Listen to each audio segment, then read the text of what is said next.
ሰላም ጤና ይስጥልን ክቡራን ተመልካቾቻችንና አድማጮቻችን ዘውዱ መንግስቴ ነኝ ከዚህ ከአገር እንግሊዝ። አሁን የዘውዱ ሾው አጫጭር ዜናዎችን አቀርብላችኋለሁ፣ አብራችሁን ቆዩ። በቅድሚያም እርሶችን እንሆ። የፋኖ መሪው መልእክት ብልጽግናን አስደነገጠ። ጠቅላይ ሚኒስትሩም አለሁ አልሞትኩም አሉ። የትግራይ መንገደኞችም ታገዱ፣ ጉዟቸው ተስተጓጎለ። ጋዜጠኞቹም ስራ እንደሚያቆሙ አስጠነቀቁ ዋ ብለዋል መንግስታቸውን። የኢራኑ መሪም በጠና ታመሙ። ፑቲንም በኢትዮጵያ ለደረሰው ጉዳት ሀዘናቸውን ገለጡ። አሁን ወደ ዝርዝሩ እንሄዳለን፣ አብራችሁን ቆዩ። በፋኖ መሪ አርበኛ ዘመነ ካሴ የተላለፈው እንኳን አደረሳችሁ መልእክት የብልጽግና ሰዎችን እጅግ አስደነገጠ። በሺዎች የሚቆጠሩ የፋኖ ኃይሎች ከተመረቁ በኋላ በተለይም ብልጽግና መከላከያ አብይ አህመድን ጨምሮ ድንጋጤ ውስጥ መግባታቸው ነው የታወቀው። በዛ በምረቃው ስነስርዓት ላይ የፋኖ ሰብሳቢ አርበኛ ዘመነ ካሴም እንዲህ ሲል ነው የተናገረው። እግዚአብሔር ይመስገን በጣም እኔ ሰላም ነኝ። በቅድሚያ እንኳን ለዛሬው ቀን አደረሳችሁ፣ እንኳንም አደረሰን ማለት እፈልጋለሁ። በዚህ ትግል ውስጥ በዚህ አብዮት ውስጥ ሺዎችን አሰልጥነናል፣ ሚሊዮኖችን አደራጅተናል፣ በርካታ ሺዎችንም አሰልጥነናል፣ አስታጥቀናልም፣ በርካቶች ድሎችንም ተጎናጽፈናል ሲል ነው አርበኛ ዘመነ ካሴ ንግግሩን ለተመራቂዎቹ በተጨማሪም እንዲህ ሲልም ገልጧል። የዛሬው ምረቃ ልዩ የሚያደርገው የቴዎድሮስ እዝ፣ የምኒልክ እዝና ያሳምነው እዝ በጋራ ላለፉት ወራት ያሰለጠኗቸውን ሰልጣኞች በጋራ አንድ ላይ የሚያስመርቁበት የድርጅት የአመራር ብሔራዊ ንቅናቄ የመጀመሪያው ውህደት ነው ሲልም እንዲህ ተናግሮታል። የዛሬው ምረቃ ልዩ የሚያደርገው የቴዎድሮስ እዝ፣ የምኒልክ እዝና ያሳምነው እዝ በጋራ ላለፉት በርካታ ወራት ያሰለጠኗቸውን ሰልጣኞች በጋራ አንድ ላይ የሚያስመርቁበት የድርጅታችን የአማራ ፋኖ ብሔራዊ ንቅናቄ የመጀመሪያው ውሁድ ሰልጣኝ በጋራ የሚመራ የሚሰራበትና አብሮ መንቀሳቀስ የሚጀምርበት አስኳል የሚፈጠርበት አጋጣሚ መፈጠሩና እሱ ዛሬ የሚረጋገጥ መሆኑ ነው።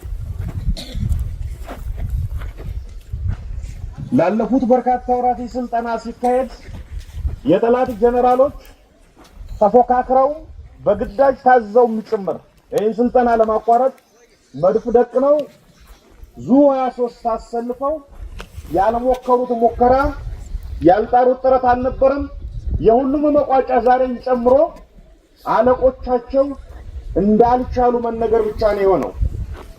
ይህን ስልጠና የወሰዳችሁበት ቀጠና ዲማና አካባቢው ለምጨን ዳግማዊ በላይ ዘለቀ ማሰልጠኛ ተቋም ጀግናው ደጃዝማች በላይ ዘለቀ ሀገራችን ሊወር ከመጣ ጣሊያን ፋሽስት ጋር ከፍተኛ ትንቅንቅ አድርጎ በርካታ ሺዎችን አሰልፎ የተዋጋበት የተፋለመበት ራሱን ከልሎ ትግል የመራበትና ህዝቡንና ራሱን እና ሀገሩን ነፃ ያወጣበት ቀጠና ነው። የፋኖ መሪ በማስከተልም በተለይም በጀግኖቹ መንፈስ በበላይ ዘለቀ መንፈስ ተሰባስበናል፣ ሰልጥነንም በዛሬው ቀን ለመመረቅ በቅተናል። ይህ የድርጅታችን የመጀመሪያው ውህድ ሰራዊት አስፈላጊ የሆነው ነገር ሁሉ ተሟልቶለታል። ውህዳዊ እንቅስቃሴን የሚያደርግ ይሆናልም፣ ቀጣይ ተልእኮውና ግዳጆቹንም የሚወስድ ይሆናል ሲል ንግግሩን ቀጥሏል። ለበረከታችሁትም አስተዋጽኦ ከፍተኛ ምስጋናዬን በድርጅታችን አማራ ፋኖ ብሔራዊ ንቅናቄ ስም እያቀረቡ ቀሪውን መልእክትና የስራ አቅጣጫ በቦታው የሚገኙት ጓድ ዋርካው ምሬ ወዳጆ፣ ጓድ አርበኛ አስረስ ማረና ጓድ ፊታውራሪ ባዩ አለባቸው የሚሰጡን የሚሆኑ በሰላም አሉ። በድጋሚ እንኳን ለዚህ ቀን አበቃችሁ፣ እንኳን ደስ አላችሁ። ይህ የፋኖ መሪ አርበኛ ዘመነ ካሴ ንግግር ከተላለፈ በኋላ አብይ አህመድ ድንጋጤ ውስጥ መግባቱ ነው የተገለጸው። ወጣቶቹ እጅግ በሙሉ ወኔነት ነው ስልጠናቸውን እያጠናቀቁት። ያሳዩቸውም ትርኢቶች እጅግ ልብን የሚስቡ እንደሆነም ተገልጿል። በተደጋጋሚ ጊዜያቶች በአብይ አህመድና እንደዚሁም ደግሞ በብልጽግና ካድሬዎች የፋኖን ኃይል አወድቀነዋል፣ ጥለዋና ደምስሰነዋል ይበሉ እንጂ በየጊዜው የሚስተዋለው ግን ተገላብጦሽ መሆኑ ነው የተገለጸው። በተለይም የፋኖቹ ቁርጠኝነት ለትግሉ ያላቸው ቀናይነት፣ ለነጻነት የሚያሳዩት ወኔያቸው የአማራን እናቶች ነቅሶ ለማበስ ቆርጠው መነሳታቸው ነው የገለጹት። በሚያደርጓቸውም ተጋድሎች ላይ የሚገኙት ትግሎች ሁሉ እጅግ ውጤታማ መሆናቸው ታውቋል። በአብይ መከላከያ ላይ እየደረሰ ያለው መፍረክረክም የቀጠለ ሲሆን በአሁኑ ሰዓት እጅግ ቁጥሩ እየበለከተ ኃይል እየከዳበት የመከላከያ ኃይል ድንጋጤ ውስጥ መግባቱ በግልጽ እየተነገረም ይገኛል።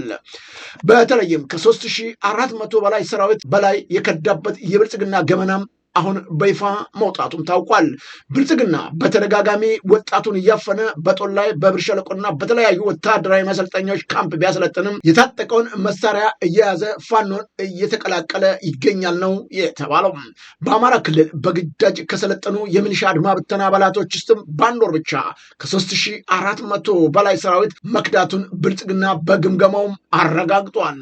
ብልጽግና 27000 ቻይና ስሪት ክላሽ ግዢ መፈጸሙ የሚታወቅ ቢሆንም ከዚህ ውስጥ ከግማሽ በላይ የሚሆነው ሰራዊት የተሰጠውን መሳሪያ ይዞ ፋኖን መቀላቀሉ ግማሹም የደረሰበት መጥፋቱም ተረጋግጧል።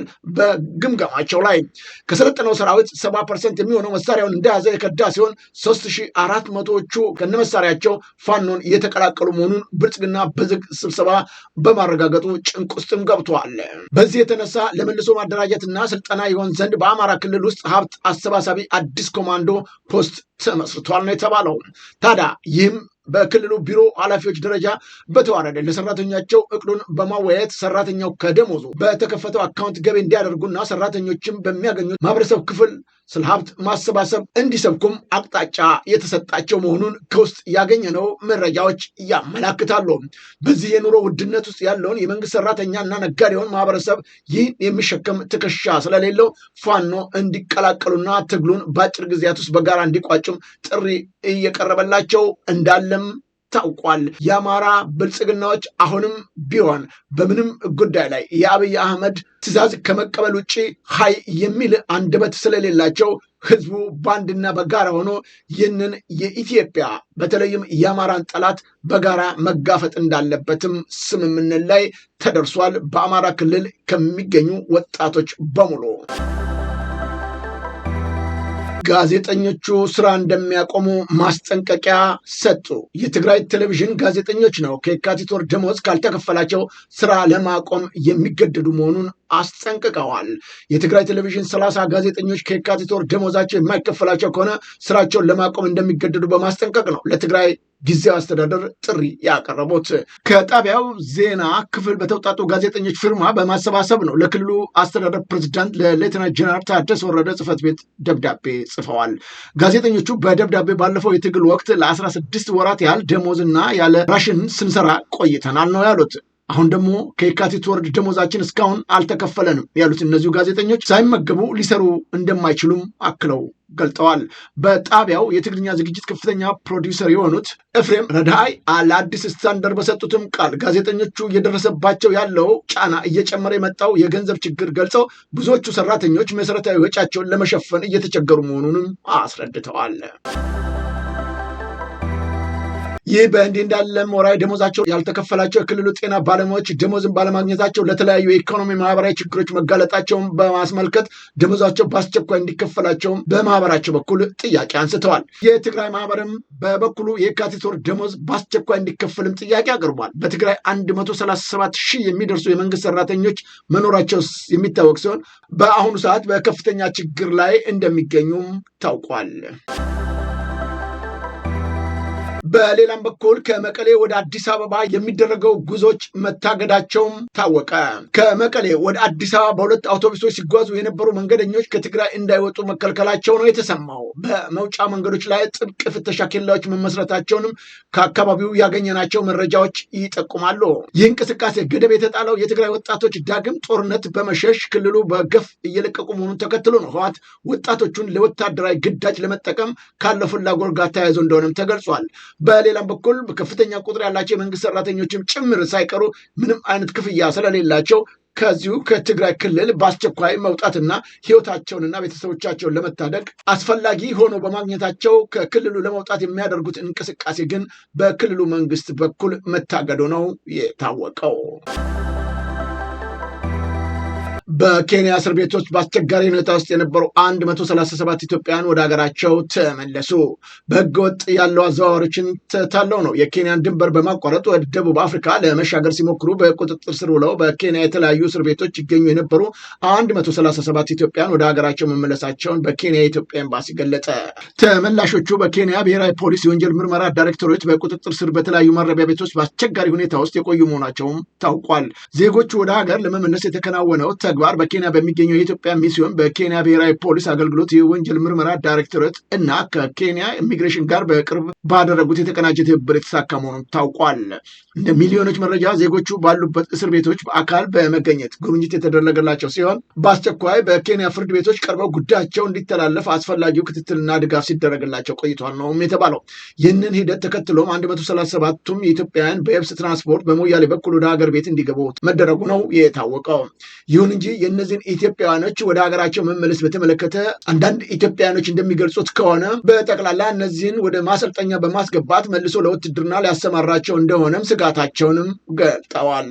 የኢትዮጵያ መንግስት በተለይም ወንዶቹን ከተለያዩ አገራቶች ተቀበልኩ ይበል እንጂ በአብዛኛው መልሶ ለውትድርና እንደሚያሰማራቸው የሚወጡት መረጃዎች እንደሚያመለክቱት ከሆነ አሁንም ቢሆን ይህ ጉዳይ ለሰብአዊ መብት ተቋማቶች የሚገለጽበት መንገድ ትኩረትም እንዲሰጠው ተጠይቋል። አሁን ወደ ውጭ ዜናዎቻችን እናመራለን። የእስራኤሉ ጠቅላይ ሚኒስትር አልሞትኩም አለሁ አታሟርቱብኝ አሉ። የእስራኤሉ ጠቅላይ ሚኒስትር ቢንያሚን ኔታንያሁ ናቸው። ከሰሞኑ መጥፋታቸውን ተከትሎ በርካታ የመረጃ ምንጮች ጠቅላይ ሚኒስትሩ በኢራን ጥቃት እንደተገደሉ ሲዘገብ የቆየ ቢሆንም ጠቅላይ ሚኒስትሩ ግን በአንድ ካፌ ውስጥ ሆነው ቡና እየጠጡ ቪዲዮ ያሰራጩ ሲሆን እኔ አለሁ፣ ቡናም እወዳለሁ፣ ህዝቤንም እወዳለሁ ብለዋል። በተለይም በኤአይ 6 ጣት ያለው ቪዲዮ በማሰራጨት ተከትሎ ነው ከባድ ጥቃት ሰንዝረናል፣ በኢራንም ላይ ጥቃታችንን አጠናክረን እንቀጥላለን እያሉት ጠቅላይ ሚኒስትሩ አታሟርቱብኝ፣ እኔ እንዲህ ዝም ብዬ እምሞት አይደለሁም፣ በእግዚአብሔር ፍቃድ ካልሆነ በኢራን ጥይት በፍጹም አይሞከርም ሲሉም ተናግረዋል። ጃፓንና አውስትራሊያ በሆርሙዝ ሰርጥ ወታደራዊ ተልዕኮ ላይ እንደማይሳተፉ አስታወቁ። የአሜሪካው ፕሬዝዳንት ዶናልድ ትራምፕ በሆርሙዝ ሰርጥ የንግድ መርከቦች ደህንነት ለመጠበቅ ነው አጋር ሀገራት ጥምረት እንዲፈጥሩ ጥሪ ቢያቀርቡም ጃፓንና አውስትራሊያ ጥሪውን ውድቅ አድርገዋል። የጃፓን ጠቅላይ ሚኒስትር ሳናኢ ታካይቺ ሀገራቸው በአካባቢ ወታደራዊ መርከቦችን የማሰማራት እቅድ እንደሌላት ገልጸው የጃፓን ህገ መንግስት መሰል የውጭ ሀገር ወታደራዊ ተሳትፎችን እንደሚገድብም አስረድተዋል። ተመሳሳይ አውስትራሊያ ካቢኔም አባል ካትሪን ኪንግ በሀገራቸው የጦር መርከቦች ወደ ሰርጡ እንደማትልክም አረጋግጠዋል። ሰርጡ በአሜሪካን እስራኤልና በኢራን መካከል በተቀሰቀሰው ጦርነት ምክንያት ተዘግቶ የሚገኝ ሲሆን የዓለም 5/1 የነዳጅና የተፈጥሮ ጋዝ ትራንዚት የሚካሄድበት ስትራቴጂካዊ ቦታ እንደሆነም ይታወቃል። ትራምፕ ጥምረቱን ለመቀላቀል ፈቃደኛ ባልሆኑ የኔቶ አጋሮች ላይም ማስጠንቀቂያ ሰጥተዋል። የኢራኑ መንፈሳዊ መሪ አያቶላ ካሚኒ ለሕክምና በሚስጥር ወደ ሞስኮ ሄደዋል የሚል ወሬም ተሰማ። የኩዌት አልጀዚራ ጋዜጣ እንደዘገበው ከሆነ አዲሱ የኢራን መንፈሳዊ መሪ አያቶላ ሕክምና በሚስጥር ወደ ሞስኮ ተወስደዋል ነው ያለው። ካሚኒ በየካቲት 21 የአሜሪካና እስራኤል ጥቃት የደረሰባቸው ሲሆን በኢራን ውስጥ ቀጣይነት ያለውን የአየር ድብደባ በመኖሩ አስፈላጊውን ሕክምና ለማግኘት አስቸጋሪ ሆኖ ቆይቶባቸዋል። እንደ ምንጮቹ ገለጻ ከሆነ የሩሲያው ፕሬዝዳንት ፑቲን ለኢራኑ ፕሬዝዳንት መስዑድ ባቀረቡት ሀሳብ መሰረት ነው ካሚኒ በሩሲያ ወታደራዊ አውሮፕላን ተወስደው የቀዶ ጥገና የተደረገላቸው። በአሁኑ ወቅትም በሩሲያ ፕሬዝዳንታዊ ግቢ ውስጥ የሚገኙ የግል ሆስፒታል በማገገም ላይ እንዳሉም ተጠቁሟል። በተባበሩት አረብ ኤሚሬት በሚገኘው ስትራቴጂካዊ ጠቀሜታ ባለው የፉጃሂራ ወደብ በድሮን ጥቃት ምክንያት ተቋርጦ የነበረው የነዳጅ ጭነት ስራ መጀመሩ ተገለጸ። ወደቡ ላይ የተጣለ ድሮን በኤሚሬትስ የአየር መከላከያ ከተመታ በኋላ ነው ፍንጣሪው ወደ ነዳጅ ማከማቻው ታንኮች ላይ በማረፉ ከፍተኛ ስጋት ተቀስቅሶ ነበር። ይሁን እንጂ የወደቡን ስራ ለጊዜው እንዲቆምም አስገድዶት እንደነበረ አይዘነጋም። የፉጃይራ ወደብ ከሆርሙዝ ሰርጥ ውጭ የሚገኝ በመሆኑ ኤሚሬትስ በሰርጡ ላይ በሚፈጠሩ ግጭቶች ሳትገደብ ነዳጅ ወደ ውጭ የምትልክበት ወሳኝ መተላለፊያም ነው። እሳት አደጋው በቁጥጥር ስር ከዋለ በኋላ የነዳጅ ጫኝ መርከቦች ወደ ተርሚናሎቹ መድረስ የጀመሩ ሲሆን የነዳጅ ጭነት ስራውም መጀመሩን ብሉምበርግ ዘግቦታል። የባህረ ሰላጤው ሀገራትም በኢራን በኩል ተጨማሪ ጥቃት እንደተፈጸመባቸው አሳወቁ። የዱባይ ዓለም አቀፍ አውሮፕላን ማረፊያ ጥቃት ከተሰነዘረባቸው መካከል አንዱ ቢሆንም በአውሮፕላን ማረፊያው ላይ በደረሰ የድሮን ጥቃት እሳት ተያይዞ የነበረ ሲሆን የከፋ ጉዳት ሳይደርስ በቁጥጥር ስር መዋሉ ተነግሯል። ኢራን ወደ ተባበሩት አረብ ኤሚሬቶች ከ2000 በላይ የሚጠጉ ሚሳኤሎችና ድሮኖችን ተኩሳለች። የኤሚሬትስ የመከላከያ ስርዓት አብዛኛው ሚሳኤሎችና ድሮኖችም አምክኗል። ሳውዲ አረቢያ በርከት ያሉ የኢራን ድሮኖችን መምታቷን አስታውቃለች። በተመሳሳይ ኢራንና ኩዌት ጥቃት እንደተፈጸመባቸውም ገልጠዋል። እስራኤልና አሜሪካ በኢራን ላይ የሚፈጽሙትን ጥቃት የቀጠሉ ሲሆን በመዲናው ቴህራን ከባድ ድብደባም እንደነበረ ታውቋል። በሊባኖስ ዋና ከተማ ቤሩት ከፍተኛ ፍንዳታ ያስከተለው ጥፋትም ተፈጽሟል።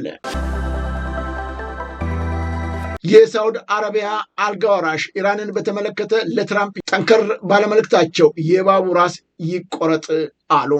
በመካከለኛው ምስራቅ ያለውን ውጥረት በበረታ በዚህ ወቅት ነው የሳውዲ አረቢያው አልጋ ወራሽ መሐመድ ቢን ሳልማ ለፕሬዚዳንት ዶናልድ ትራምፕ በኢራን ላይ የሚሰነዝረው ጥቃት እንዲቀጥል ማሳሰቢያ መስጠታቸውን የኒውዮርክ ታይምስ ዘገባ አመልክቷል። እንደ ጋዜጣው ምንጮች ገለጻ ከሆነ አልጋ ወራሹ የቀድሞውን ንጉስ አብዱላሂ ይጠቀሙበት የነበረውን የእባቡን ራስ ቁረጥ የሚል ጠንካራ አገላለጽ በመጥቀስ ነው ዋሽንግተን በቴህራን ላይ የምታደርገው ወታደራዊ ግፍት እንድታጠናክር መክረዋል።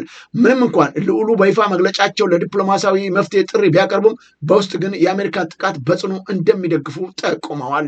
በተጨማሪም ዋሽንግተን ፖስት እንደዘገበው ከሆነ ፕሬዚዳንት ትራምፕ በመካከለኛው ምስራቅ በሚወስዷቸው ውሳኔዎች ላይ ከእስራኤል ጠቅላይ ሚኒስትር ቤንያሚን ኔታንያሁና ከሳውዲው አልጋ ወራሽ ከፍተኛ ግፊት እየተደረገባቸው ይገኛል። ይህ መረጃ የወጣው በሆርሙዝ ሰርጥ አካባቢ ያለውን የጸጥታ ስጋት በናረበት እና አሜሪካ ተጨማሪ ባህር ኃይል ወታደሮችን ወደ ቀጠናው እያሰማረች ባለችበት ወቅት መሆኑም ታውቋል።